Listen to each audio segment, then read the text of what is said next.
مظلوم کی آہ میں اور اللہ کے درمیان کوئی پردہ ہے ہی نہیں. تو مارتے ہو جو تمہارے دھکا دینے کے بعد تمہیں دھکا نہیں دے سکتا, اس کو دھکا دیتے ہو تو پھر اس کی طرف سے خدا تمہیں دھکا دے گا, اور جب خدا کی طرف سے دھکا لگے گا تو کوئی بندہ سنبھل نہیں سکتا. اللہ اکبر. یہ بدبختی کیسے آتی ہے؟ اچھے اچھے لوگ ذلیل کیسے ہوتے ہیں؟ طاقتور لوگ, کل کا طاقتور بادشاہ آج زمین کے نیچے کیسے جاتا ہے؟ بغداد کے ایک بازار سے ایک اللہ والے گزر رہے تھے, تو ایک حلوائی کی دکان کے پاس حلوائی بیٹھا ہوا تھا. اس نے دیکھا اللہ والے گزر رہے ہیں, اس نے بلایا, ان کو آواز ماری, بٹھایا, دودھ گرم گرم پیش کیا اور جلیبیاں بنا رہا تھا, جلیبیاں کھلائیں. اللہ کا شکر ادا کیا, اس کا بھی شکریہ ادا کیا. چل پڑے بازار میں سے, تو بارش ہو کے ہٹی تھی, کیچڑ بہت تھا, لکڑی کی کھڑائیں پہن رکھی تھی, موسم بڑا سہانا تھا, بارش کے بعد ٹھنڈی ٹھنڈی ہوا چل رہی تھی. تو ایک بری عورت اپنے عاشق کے ساتھ اپنے دریچے میں بیٹھی ہوا کا لطف لے رہی تھی, وہ اور اس کا عاشق. اب یہ چلے جا رہے تھے تو وہ اپنی ڈیوڑی کے باہر بیٹھی ہوئی تھی. اب ان کے جوتوں میں سے کیچڑ اچھل کے دو چار اس کے تبکے اس کے لباس کے اوپر لگ گئے. اسے تو کم غصہ آیا اس عورت کو,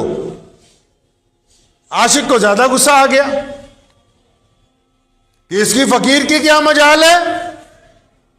کہ اس کو چلنے کی تمیز نہیں ہے,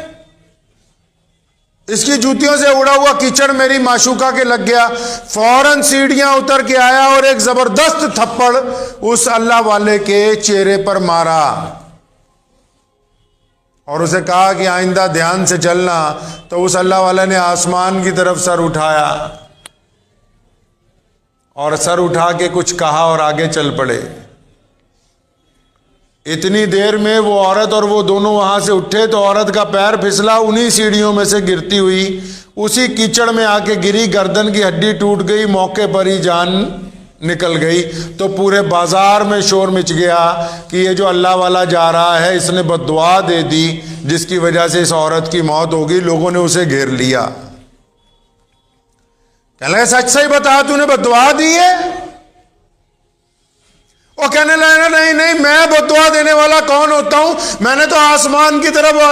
اپنی نگاہیں اٹھا کے اپنے یار کو یہ کہا تھا کہ تو بھی کمال ہے, کبھی دودھ جلیبی کھلاتا ہے, کبھی اسی بازار میں تھپڑ مرواتا ہے. تو لوگوں نے کہا پھر یہ بتا یہ عورت کیسے مر گئی؟ وہ کہنے لگا یار یہ تو دو یاروں کے درمیان پنگا پڑ گیا, اس کے یار نے جب میرے تھپڑ مارا نا تو پھر میرے یار کو برداشت نہیں ہوا کہ کوئی میرے یار کے تھپڑ مار دے. یہ جن کی بدبختیاں آتی ہیں نا, جو دولت مند لوگ ذلیل ہوتے ہیں, جو طاقتور لوگ ذلیل ہوتے ہیں, ان کو بد دعائیں کوئی نہیں دیتا. کان کھول کے سن لو, لوگوں کی آہیں ان کا بیڑا غرق کر دیتی ہیں. اسی لیے ہر نوجوان کو چاہیے, ہر طاقتور کو چاہیے, ہر بڑے کو چاہیے کہ جب وہ کسی غریب سے بات کرے, گفتگو کرے, تو اس کا لب و لہجہ اس کے دل کو تکلیف پہنچانے والا نہ ہو. حدیث پاک میں آیا کہ مظلوم اور اللہ کے درمیان کوئی پردہ نہیں ہے, خدا کے اور مظلوم کے درمیان کوئی پردہ نہیں ہے. غریب آدمی جو آپ کی بات کا جواب ہی نہیں دے سکتا اس کو گالی دیتے ہو, جو آپ کے مارنے کے پر آپ کو واپس مار نہیں سکتا اس کو مارتے ہو, جو تمہارے دھکا دینے کے بعد تمہیں دھکا نہیں دے سکتا اس کو دھکا دیتے ہو, تو پھر اس کی طرف سے خدا تمہیں دھکا دے گا, اور جب خدا کی طرف سے دھکا لگے گا تو کوئی بندہ سنبھل نہیں سکتا ہے. حدیث کا مفہوم ہے کہ جب بندہ کسی ایسے آدمی کے ساتھ زیادتی کرتا ہے جو سامنے سے جواب نہیں دیتا. ہوتا ہے نا لوگ کوئی اپنی بیوی کے ساتھ, کوئی اپنے ملازم کے ساتھ, کوئی راہگیر کے ساتھ, کوئی چلتے ہوئے کسی غریب آدمی کے ساتھ. بڑے بڑے لوگ جن کو کینسر ہو جاتا ہے, یہ بڑے بڑے چودھری جنہوں نے کبھی کوئی غلط چیز کھائی نہیں ہے, جو پانی بھی 10 دفعہ فلٹر کر کے پیتے ہیں, جن کے گھر میں آرگینک کھانے جاتے ہیں, ان کی چھاتی میں کینسر کیسے پلا؟ ان کو کیا ہو گیا جو کہتے ہیں کہ ہم تو کبھی کوئی ناجائز چیز، کبھی ہاتھ دھوئے بغیر کسی کو کچھ لگایا ہی نہیں؟ کیا ہوا ان کو؟ سنو نبی علیہ الصلوۃ والسلام نے فرمایا، پیارے پیغمبر نے کہا کہ جب کوئی بندہ کسی ایسے بندے پر ظلم کرتا ہے جو آگے سے بولتا نہیں ہے، جب کوئی بندہ کسی ایسے پر تشدد کرتا ہے جو آگے سے چپ ہو جاتا ہے، خاموش ہو جاتا ہے، آگے سے کوئی بولتا ہی نہیں، چاہے وہ بیوی ہو، چاہے وہ پڑوسی ہو، چاہے وہ دیندار لوگ ہوں، چاہے وہ بددین لوگ ہوں، چاہے وہ مسلمان ہو، چاہے وہ غیر مسلم ہو، جو بھی آدمی اپنی طاقت کا غلط استعمال کرتا ہے، اور جب وہ کسی پہ استعمال کرتا ہے نا، تو جس پہ طاقت استعمال کرتا ہے، طاقت دو طرح کی استعمال ہوتی ہے۔ جب طاقت استعمال کرتا ہے نا تو سامنے والا چلاتا ہے، گالی دیتا ہے، بدتمیزی کرتا ہے، لیکن یہ جو حدیث ہے، جب بندہ طاقت استعمال کرتا ہے نا تو سامنے والا جب چپ ہو جائے،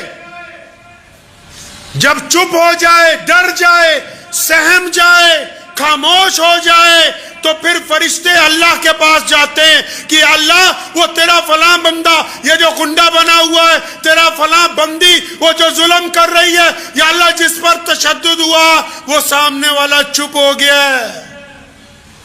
بولتا نہیں ہے، ڈر گیا ہے۔ اس لیے ڈر گیا ہے، وہ سمجھتا ہے کہ بولتا ہوں، بولوں گا تو تھپڑ نہ مار دے، بولوں گا تو قتل نہ کر دے، بولوں گا تو مجھے تشدد کا نشانہ نہ بنائے، بولوں گا تو میری بے عزتی نہ کرے۔ جب گنڈا بندہ دبنگائی کرتا ہے نا کسی ایسے بندے پر جو اتنا مظلوم ہوتا ہے، اتنا وقت کا مارا ہوا ہوتا ہے نا، چپ ہی ہو جاتا ہے، بالکل خاموش ہو جاتا ہے نا، فرشتے حق تعالیٰ کو کہتے ہیں کہ الہی، اے رب العالمین، تیرا فلاں بندہ تو بالکل چپ ہو گیا، بالکل خاموش ہو گیا، ڈر گیا۔ سنو پھر کہاں سے کام خراب ہوتا ہے ظلم کرنے والے کا، جب ظلم سہنے والا بالکل چپ ہو جاتا ہے تو رب جس نے یہ دنیا بنائی، وہ الہ جو کائنات کا مالک ہے، وہ دنیا کے لوگ جس کو ایشور کہتے ہیں، جس کو ہم اکال پرخ کہتے ہیں، وہ خدا جو تمام کائنات کا پالن ہار ہے، جب بندہ چپ ہو جاتا ہے نا، پھر اللہ فرشتوں کو کہتے ہیں اچھا وہ سامنے والا میرا بندہ گھبرا گیا، سہم گیا، ڈر گیا، چپ ہو گیا، تو اچھا اٹھاؤ قلم، لکھو اب جو یہ ڈر گیا ہے اس کی طرف سے بدلہ اس کا رب لے گا، اور جب رب بدلہ لینے پہ آتا ہے بندے